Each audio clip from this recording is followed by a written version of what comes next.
Hi guys, welcome back to my channel. I visited Lisbon recently and want to share with you things I wish I knew before coming here. This is my do and don't list for Lisbon, based on my own experiences. If you find it helpful, like this video. Let's talk about how to get around. It is very easy to get around as long as you have Google Maps and a single day travel pass. You get one of these pass, a daily pass, for I believe €6.95, €7, and you can ride all the buses and metro within a day. So do get yourself a metro card, but avoid Tram 28 at all costs. So many travel guides suggest taking Tram 28 as the scenic route. I agree because it hits all the major sightseeing spots, but I'm sure you won't have a pleasant experience. That's the line of people trying to get on the tram. It was super crowded.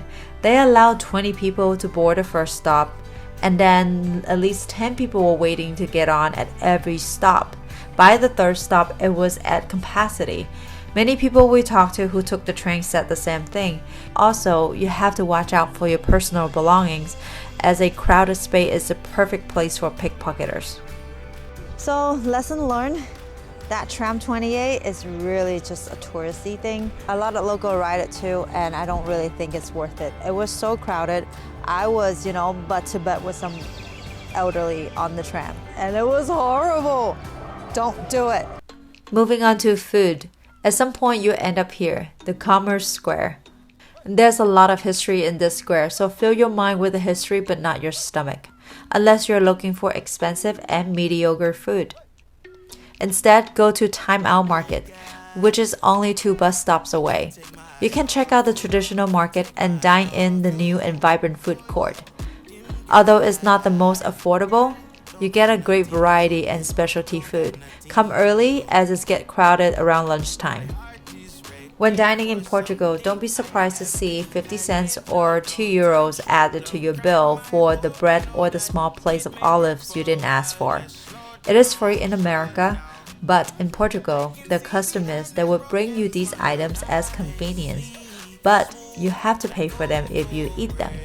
These items won't break the bank, but it could be about €5 to €7 if they serve you a small plate of cheese. So if you didn't order it, ask for the price before eating. Enjoy a fado show with dinner if you're feeling fancy. We went to Casa de Linhair and has a fantastic time. A fado performance is an emotional experience and you cannot skip it while visiting Portugal.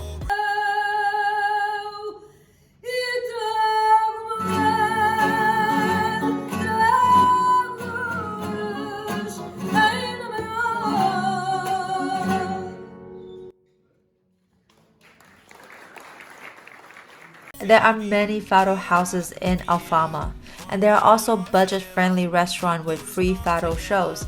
Check out the link in the description. As you stroll the local street of Lisbon, you'll see local vendors offering €1 ginger shot. Ginger is a sweet liqueur that's made from cherries. Try it. Saúde!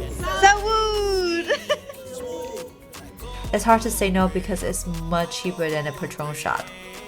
Lastly, here are my thoughts on some of the sightseeing spots. Many travel guides suggest taking the Santa Justa lift to the viewing platform, about 7-story tall. The view is beautiful, but the ticket is about €6 and the queue is ridiculously long. Did you know that you can get to the viewing platform without taking the lift? Here's how. From the Carmel Archaeology Museum, there's a small alleyway to the left of the museum that leads you to an open area. You see a stairway in front of you, and that stairway will lead you to the viewing platform.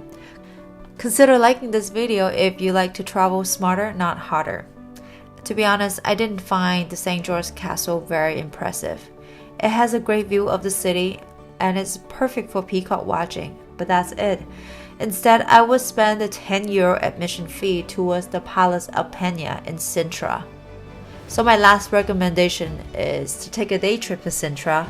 With fairy tales like castle and enchanting gardens, it's worth a visit.